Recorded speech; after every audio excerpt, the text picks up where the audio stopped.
1-15 overs అయితే India domination చేసింది. And 16-19 ఓవర్స్లో New Zealand కొంచెం కంబ్యాక్ అయితే ఇచ్చింది. అండ్ లాస్ట్ ఓవర్లో మాత్రం మళ్ళీ డూబే వల్ల మ్యాచ్ మళ్ళీ ఇండియా సైడ్కే వచ్చింది. సో ఫైనల్గా India 255 runs strong total set చేసింది.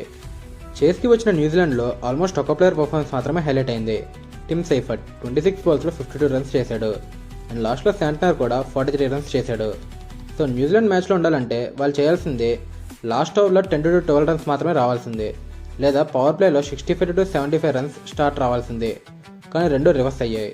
ఫిన్ అలన్ ఎర్లీగా అవుట్ అయ్యాడు. రచిన్ రవీంద్ర, గ్లెన్ ఫిలిప్స్ వీళ్ళు కూడా ఎక్కువసేపు క్రీజ్లో ఉండలేకపోయారు. ఫైనల్గా 19 ఓవర్స్లో జస్ట్ 159 రన్స్ మాత్రమే చేసింది న్యూజిలాండ్.